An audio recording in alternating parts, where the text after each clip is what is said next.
तो दोस्तों, आज मैं एक्सप्लेन करूंगा एक बहुत ही बढ़िया नेटफ्लिक्स के ऊपर आई क्राइम थ्रिलर फिल्म को जो कि नेटफ्लिक्स के ऊपर धूम मचा रही है।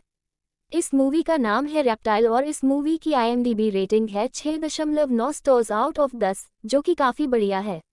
तो चलिए अब बिना किसी देरी के चलते हैं सीधा वीडियो की तरफ। मूवी की शुरुआत में हम वेल और समर को देख पाते हैं जो कि रियल एस्टेट एजेंट्स है और गर्लफ्रेंड बॉयफ्रेंड है, जिसके बाद में हमें दिखाया जाता है कि विल एक प्रेजेंटेशन में है और वहां पर समर नहीं आई थी तो वो घर जाकर उससे पूछताछ करता है तो वो कहती है कि वो सो गई थी, जिससे कि विल थोड़ा सा अपसेट होकर नीचे आकर काउच पर सो जाता है। खैर, अगले दिन जब समर साफ सफाई कर रही होती है तो उसको एक फ्लावर पॉट के नीचे सांप की उतरी हुई स्किन मिलती है और वो किचन में चली जाती है। वो विल को मैसेज कर देती है क्योंकि उसका फ़ोन ऑफ आ रहा था। खैर, तभी वहां पर कोई आता है और समर उसे किचन में लाती है, जिसके बाद में वो समर का मैसेज देखते हैं और घर आता है, लेकिन उसे पूरे घर के अंदर अंधेरा देखने को मिलता है। वो पर जाकर चेक करता है तो किसी ने समर को बहुत ही बुरी तरह से मार दिया था और उसकी खून से लथपथ बॉडी नीचे फ्लोर पर पड़ी हुई थी। अब इसके बाद में हम डिटेक्टिव टॉम, उसकी बीवी जोड़ी और टॉम के कुछ दोस्तों को देखते हैं जो कि आपस में कुछ बात कर रहे थे। टॉम अपने दोस्त और साथ ही डिटेक्टिव एलन जो कि टॉम का अंकल है उसके साथ विल और समर के घर पर क्राइम सीन देखने जाते हैं। बताता है कि उसको MS नाम की डिजीज है, यानी कि मल्टीपल स्क्लेरोसिस, जिसके अंदर इंसान का CNS यानी कि सेंट्रल नर्वस सिस्टम कभी भी खत्म हो सकता है या फिर ये कहे कि स्टॉप हो सकता है। वो दोनों ही अब क्राइम स्पॉट पर पहुंच जाते हैं जहां पर डिटेक्टिव क्लेरी उन दोनों को सब कुछ बताता है। टॉम ऊपर जाकर चेक करने लगता है तो वो देखता है कि खूनी ने समर के पेट में इतनी जोर से चाकू को स्टैब किया था कि वो उसके पेट में ही फंस गया था। अब उसे वहां पर एक ग्लोव मिलता है, लेकिन वो ग्लव का नहीं बल्कि एक फोरेंसिक ऑफिसर का था। तो टॉम उसे बाद में जूरी के सामने पेश होने के लिए कहता है क्योंकि सब उसको ही किलर समझ लेते। और यहाँ पर बहुत ही सख्त और सबसे बढ़िया डिटेक्टिबल डिपार्टमेंट का वो बहरा पूछताछ करता है और पास के ही घर के केयरटेकर ब्रांड है, उसको बताती है कि उसने एक आदमी को कार से निकलकर विल के घर के अंदर जाते हुए देखा था और उस आदमी ने पहनी हुई थी तो वो उसे ठीक से पहचान नहीं पाए और वो आदमी थोड़ा सा लंगड़ाकर चल रहा था। तभी वहां पर एक लंबे बालों वाले आदमी को नोटिस करता है तो वहां पर लगे हुए कैमरास को भी चेक करने लगता है और बाद में विल से पूछताछ की जाती है।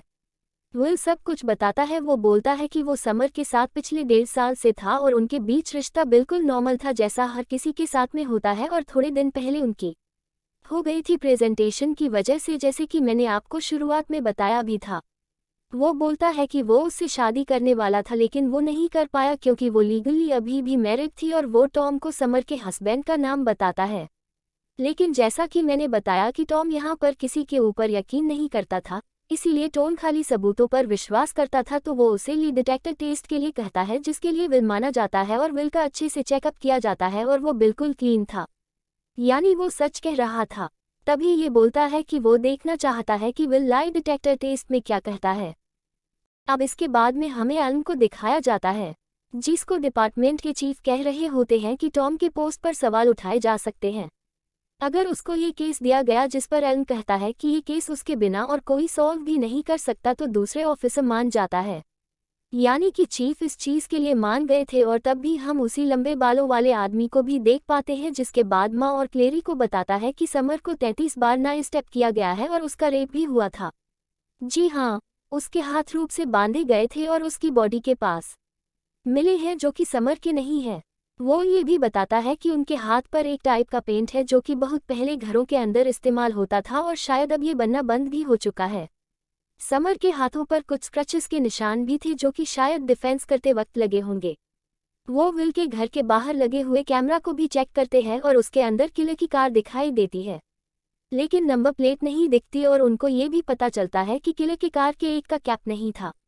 अब टॉम और क्लिया विल के साथ उसके घर पर जाता है और उसका घर सर्च करने लगता है। वो समर और उसके एक्स हस्बैंड उनकी एक पिक्चर अपने साथ रख लेता है और एक और बात, उसे विल के घर की किचन बहुत पसंद आई थी। खैर, तभी हम उस लंबे बालों वाले आदमी को भी देख पाते हैं जिसने अपने बालों को डाई कर लिया था, जिसके बाद मैं टॉम और क्लेरी समर की लेने से भी पूछताछ करते हैं, लेकिन उनके हाथ कोई क्लू नहीं लग रहा था। क्लियरली टॉम को बताता है कि समर के नाम पर कोई लाइफ इंश्योरेंस नहीं है और वो उसके एक्स हस्बैंड की एक वीडियो दिखाता है और बताता है कि सैम को लड़कियों के बाल काटकर उनसे आर्ट बनाने का शौक है, जिसके बाद वो दोनों सैम के घर चले जाते हैं और उससे पूछताछ करते हैं। लेकिन वो पहले तो उनके सवालों के जवाब देता है। लेकिन जब क्लियरली उसके हाथ पर लगे हुए पेंट को करीब से देखने के लिए पूछता है तो वह होता है कि वो दोनों वारंट लेकर आए और वो डोर को बंद कर देता है। जिसके बाद टॉम और जोरी अपने दोस्तों के साथ थोड़ा फन करते हैं और उनका दोस्त वेली सभी को यहाँ पर एक की चेन भी देता है। अब आगे टॉम और क्लेरी को पता चलता है कि समय असल में 6 घर बेचे थे और वो भी बिना किसी कमीशन पर। वो जाकर विल और उसकी मॉम से पूछताछ करते हैं और उनको पता चलता है कि समर ने एक कमीशन के पैसों को प्रॉपर्टी में इन्वेस्ट कर दिया था ताकि उसको टैक्स ना देना पड़े और वो सब पैसे समर की फैमिली के लिए थे और इसका मतलब समर के एक्स हस्बैंड सैम के पास समर को मारने का एक रीज़न भी था, क्योंकि उसकी मौत के बाद सारे पैसे सैम के पास ही आते हैं क्योंकि उसने समर को डिवोर्स नहीं दिया था। तभी हम जोड़ी को अपनी दोस्तों से बातें करते हुए देखते हैं और हमको पता चलता है कि कुछ साल पहले असल में टॉम के पार्टनर की इन्वेस्टिगेशन हो रही थी और कुछ और ऑफिसर्स की भी इन्वेस्टिगेशन थी और हम जानते हैं कि टॉम कितना स्ट्रिक्ट ऑफिसर है। तो यहाँ पर वो लोग डर रहे थे कि कहीं टॉम उनके बारे में सबको बताना दे, तो वो जो ऑफिसर्स थे वो कुछ भी टॉम और जोड़ी के साथ में कर सकते थे, तो वो दोनों यहाँ पर शिफ्ट हो गए।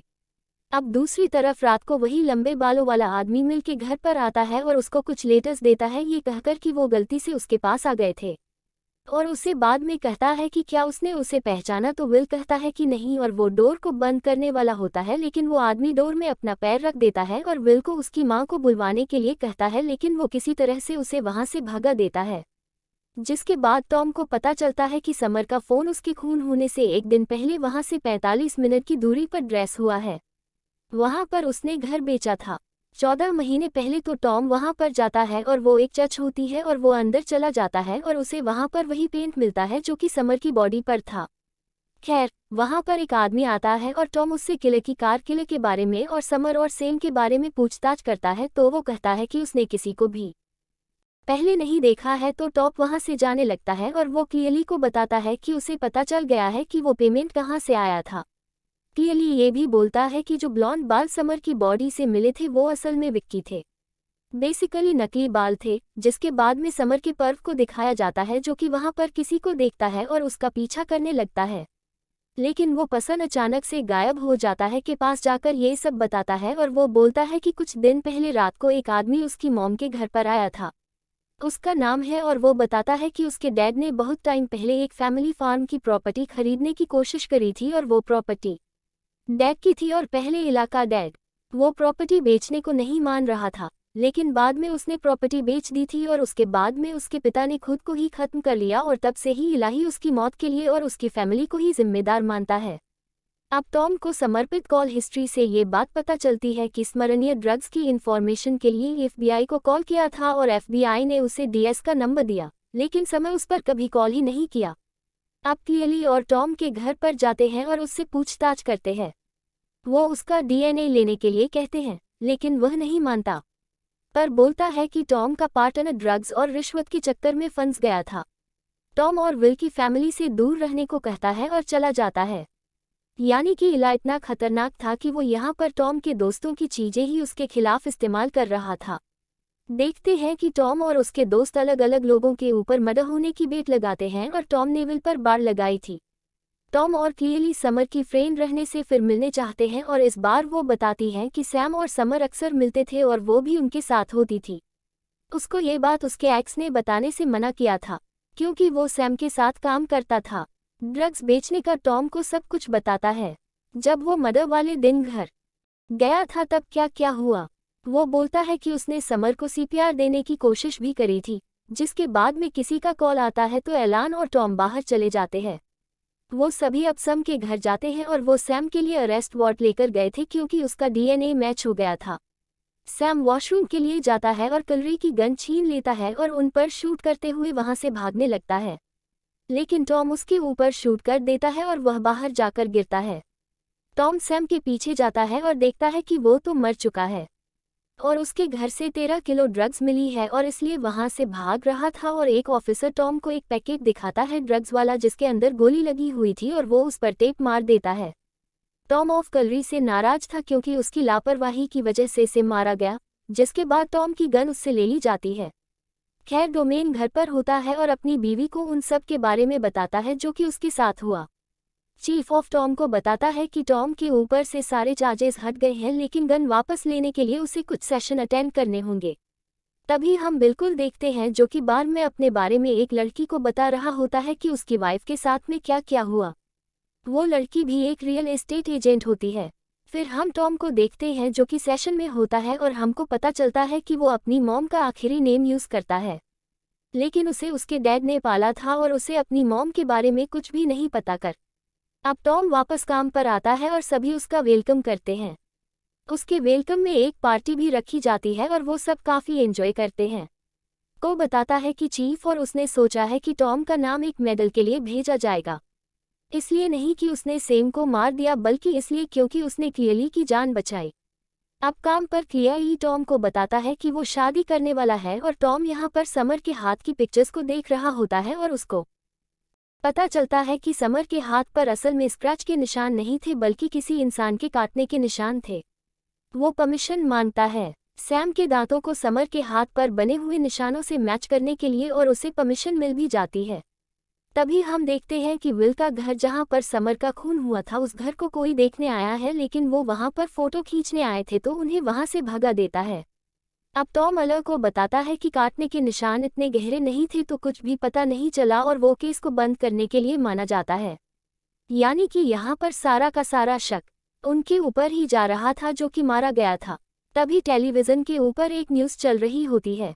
एक एक्सीडेंट के बारे में बताया जा रहा था और जब ड्राइवर को बाहर निकाला गया तो उसके पास 13 किलो ड्रग्स मिले थे और सम ड्रग्स हमको मिले थे।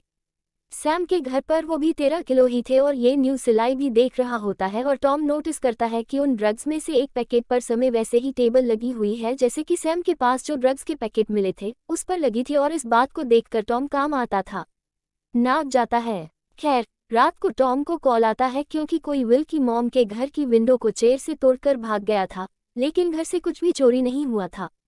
अब घर पर जोड़ी को कुछ आवाज़ सुनाई देती है और वो उठ जाती है और तभी कोई डोरबेल रिंग करता है तो जोड़ी विंडो से चेक करती है।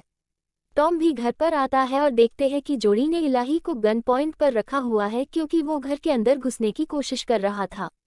वो बताता है कि वो टॉम से बात करने के लिए आया है, ना कि चोरी करने के लिए। वो पुलिस को भी बुला लेते हैं और वो बताता है कि ये बिल ही उसका असली कातिल है, यानी कि समर का, और उसके पास प्रूफ भी है। बताता है कि वो एक्सीडेंट वाला लड़का जिसके पास से ड्रग्स मिले थे उसका नाम रूडी है और वो के लिए ही काम करता है। असल में ड्रग्स की ब्लैक मनी को वाइट करता है और इसलिए इलाके के पिता ने खुद को खत्म कर लिया था, और वो यही बताता है कि समर को कोई व्हाइट फिश नाम की कंपनी तंग कर रही थी। तभी वहाँ पुलिस आती है और इलाके को लेकर चली जाती है और वहाँ पर टॉम के लिए एक पेन ड्राइव भी छोड़ जाता है। वो पेन ड्राइव चेक करता है तो उसके अंदर ढेर सारी फाइल्स मिलती है और जितने भी घर समर ने बेचे थे उसके बारे में भी हर घर से व्हाइट फेस कंपनी जुड़ी हुई थी। वो देखता है कि जिन घरों के अंदर ड्रग्स सीज हुआ करते थे उन्हें समर नहीं बेचा था, जिनको बेचा था वो व्हाइट पेज कंपनी है, और इलाके डैड की प्रॉपर्टी के अंदर भी सेम ऐसे ही ड्रग्स रखे गए थे और उनसे उनकी प्रॉपर्टी छीन ली गई और बाद में व्हाइट पेज कंपनी को भेज दी गई थी। बेसिकली यहाँ पर सस्ते दामों पर ज़मीनें खरीदी जा रही थी और हाई प्रॉफिट बनाया जा रहा था। वो देखता है कि एक घर है जो कि समय भेज दिया था लेकिन वो अभी भी सेल पर है। वो देखता है कि उस घर में से भी ड्रग्स मिले थे। अब वो उस घर को जाकर चेक भी करता है लेकिन वो खाली था और वो वापस आने लगता है, लेकिन वहाँ पर सेल वाला बोर्ड लगा हुआ था और इस घर को विल की माँ ही बेच रही थी। वो व्हाइट पेज कंपनी का पता लगाता है तो उसको पता चलता है कि यह कंपनी अब एग्जिस्टिंग नहीं करती क्योंकि इसके बारे में सबको पता चल जाता। लेकिन इसके सिक्योरिटी नंबर पर एक और कंपनी एक्टिव है जिसका नाम एक्टिव ड्यूटी कंसल्टिंग है, और टॉम चेक करता है कि चेन जो उसको दिया था उसके पीछे भी एक्टिव ड्यूटी कंसल्टेंट लिखा हुआ है। अब वो ड्रग्स को चेक करता है जो रूडी से मिले थे और वहाँ का ऑफिसर बताता है कि रूडी पुलिस का खबरी था और अब उसको जेल हो गई है। खैर, वो ड्रग्स को चेक करता है और देखता है कि एक पैकेट के ऊपर फ्लोरल टेप लगी थी। अब वो सैम के घर से मिले हुए उसके बारे में पूछता है तो वो ऑफिसर बताता है कि वो ड्रग्स तो डिस्पोजल वाले उसी दिन ले गए थे। जिस दिन वो ड्रग्स सैम के घर से मिली थी, अब इलायची भी किसी ने करा दी थी जो कि काफ़ी अजीब था, और वो घर आ जाता है और टॉम को पता चलता है कि जिस दिन समर का खून हुआ था उस दिन एक नंबर पर रूडी ने 5 बार कॉल करी थी और वो नंबर किसी प्रॉपर्टी पर रजिस्टर्ड है। जब टॉम उस नंबर पर कॉल करता है तो हम देखते हैं कि वो विल की मॉम का है, लेकिन ऐसा यहाँ पर हमें कंफ्यूज करने के लिए दिखाया जाता है, जबकि असल में जिस दिन समर का खून हुआ था और वहां पर पहुंचा था तो समर जिंदा थी, और वो नंबर असल में का ही है जिस पर रूडी ने 5 बार कॉल की थी। अब तभी इलाके घर पर आता है और उससे वो पेन ड्राइव मांगता है जो कि उसने टॉम को दी थी, लेकिन वो उसको देने के लिए मना कर देता है और तभी वहां पर कोई अनजान व्यक्ति आता है। खैर अब काम पर वॉली टॉम के पास में आता है और अजीब सी बातें करने लगता है और टॉम के घर पर भी जाता है, लेकिन उसे वहां पर इलाज नहीं मिलता। अब टॉम और जुड़ी राष्ट्रों में होते हैं और वहां पर वो सिर्फ विल की नई गर्लफ्रेंड के साथ देखते हैं, जो कि वही लड़की है जो कि बाहर के अंदर थी, यानी कि वही रियल एस्टेट एजेंट। टॉम वहां पर जाता है और विल से कुछ बात करता है, जिसके बाद में वो वापस उन्हीं के पास आ जाता है और फिर हम देखते हैं कि वे को घर दिखाता है और उसे कॉल करता है और उसे शूट कर देता है, लेकिन ये बस एक सपना था। खैर अब अगले दिन वो जोड़ी के साथ की बर्थडे पार्टी में जाने के लिए रेडी होता है और अपने इश्यू में वो पेन ड्राइव रख लेता है और वहां पर वो एलन को वो पेन ड्राइव देने वाला होता है, लेकिन वो नहीं देता। फिर वो गैराज में समय उसी मॉडल की कार को देखता है जो कि समर के खून के वक्त के लड़के पास थी। वो चेक करता है और देखता है कि उस कार का असली रंग सम किलर वाली कार के जैसा है, लेकिन उसका कलर ऊपर से बदल दिया गया था। अब तभी वहां पर चलाना आता है और वो टॉम को बोलता है कि ये कार उसने किसी के लिए संभाल के रखी थी और वो टॉम को इन सब से दूर रहने के लिए कहता है। तो बेसिकली यहाँ पर इन सब चीज़ों में पुलिस डिपार्टमेंट के बहुत सारे लोग मिले हुए थे, यानी कि यहाँ पर विल भी शामिल था समर के खून में, या फिर ये कह सकते हैं कि उसने ही उसका खून किया या फिर कोई और भी हो सकता है, जिसके बारे में अभी हम बात करने वाले हैं। मतलब टॉम तो यहाँ पर अच्छा ऑफिसर था, लेकिन उसकी पुलिस डिपार्टमेंट पैसों के चक्कर में इन सब में मिली हुई थी। अब वो पार्टी से घर वापस जाने लगता है और रास्ते में उसे एक पुलिस ऑफिसर रोक लेता है, क्योंकि वो स्टॉप पर रुका नहीं था। वो पुलिस ऑफिसर उसके पीछे घर तक उन्हें छोड़ने आता है। अब टॉम जोड़ी को सब कुछ बता देता है। और दोस्तों अब यहाँ पर खुलते हैं इस मूवी के काफ़ी सारे असली पत्ते। टॉम यहाँ पर जोड़ी को सब कुछ बताता है। बेसिकली वैली घरों में ड्रग्स रखता है और फिर वहां पर रेड करता है और घरों को फिर व्हाइटफिश कंपनी खरीद लेती है और उस कंपनी को ये घर समर बेचती थी और समर बस एक ब्रोकर थी और उन्होंने समर को इसलिए मार दिया क्योंकि वो इन सब के बारे में सबको बताने वाली थी। और एक और इंटरेस्टिंग चीज़ यहाँ पर यह है कि ये विल ने एक और रियल एस्टेट एजेंट को पटाया है, या फिर ये कहे कि वो उसकी गर्लफ्रेंड बन गई है। तो अब वो शायद उससे भी यही काम करवाने वाला था और अगर उसको सेम बात पता चल जाएगी तो वो उसको भी मरवा देगा। और इसलिए जो घर समर ने भेजे थे उसके अंदर ड्रग्स मिले थे, क्योंकि ये सब वॉल नहीं किया था। बेसिकली वही बात है कि किसी भी जगह को क्राइम स्पॉट बना दो, फिर वो यहाँ पर पुलिस डिपार्टमेंट के अंडर में आ जाएगी, जिसके बाद में वो कुछ भी कर सकते हैं। बेसिकली फ्री में प्रॉपर्टी आपके हाथ में आ गई, अब उसको आप कितने भी पैसे में बेच सकते हो। ड्रग्स का धंधा तो यहाँ पर चल ही रहा था, साथ ही साथ प्रॉपर्टी वाला भी प्रॉफिट था। लाइक जीरो कॉस्ट में आपने उस प्रॉपर्टी को ले लिया और आपने उसको हाई दामों में भेज दिया। एक और चीज़ कि वो लोग ड्रग्स को भी डिस्पोज नहीं करते थे, वही ड्रग्स बार बार अलग अलग घरों में रख दिया करते। इसलिए जो ड्रग्स एम के पास से मिले थे वही रूडी के पास से मिले थे और वही सेम चीज़ इलाके घर पर भी मिली थी, जिसकी वजह से उसके पिता ने खुद को खत्म कर लिया था। ऑब्वियस सी बात है, ईमानदार लोग इस चीज़ को कब तक सहन करते। और जो रूडी का एक्सीडेंट हुआ था रास्ते में, वो वहां पर अपनी कार के साथ उससे में ड्रग्स को कहीं और रखने जा रहा था, यानी कि पूरा का पूरा डिपार्टमेंट मिला हुआ था और यह एक बार नहीं बल्कि मल्टीपल बार हुआ था। टॉम तभी जुड़ी को ये बात नहीं बोलता है कि उसका अंकल मिला हुआ है वॉली से।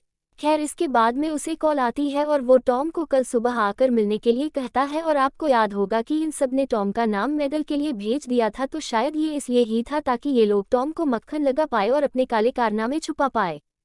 खैर तभी टॉम चीफ के पास में जाता है और उसे पेन ड्राइव दे देता है और अगले दिन वो दोनों के पास जाते हैं। चीफ ऑफ वॉशरूम करने जाता है और बताता है कि वो वहां से चले जाएं क्योंकि उसने चीफ को सब कुछ बता दिया है और वो सब कुछ जानता है। और दोस्तों अब यहाँ पर मिलते हैं इस मूवी के असली पत्ते। एक बहुत ही बड़ा ट्विस्ट आता है कि एल ने वो कार असल में चीफ के लिए ही रखी हुई थी और वो ही सब कुछ कर रहा था, यानी कि मेरे ख्याल से चीफ ने ही जाकर समर को मारा था। अब तभी लून पर जाता है और वैल्यू से शूट कर देता है और टॉम चीफ को कुछ करने का मौका ही नहीं देता और उसे शूट कर देता है। यहाँ पर टॉम को शूट करने ही वाला होता है, लेकिन तभी एक भी होती है वो विंडो से टूटकर अंदर आ जाती है, जिससे कि उसका ध्यान भटक जाता है। और मेरे ख्याल से यहाँ पर ये ऊपर वाले की ही करनी थी कि टॉम बिल्कुल सच्चा था। तो यहाँ पर का ध्यान भटका दिया गया और उसे शूट कर देता है और उसको खत्म कर देता है। फिर वो 911 पर कॉल करता है। यहाँ पर ये ऊपर वाले की ही करनी थी कि टॉम बिल्कुल सच्चा था, तो यहाँ पर का ध्यान भटका दिया गया और टॉम उसे शूट कर देता है और उसको खत्म कर देता है। फिर वो 911 पर कॉल करता है और उसके बाद हम देखते हैं कि विल को भी अरेस्ट कर लिया गया है और जाती है।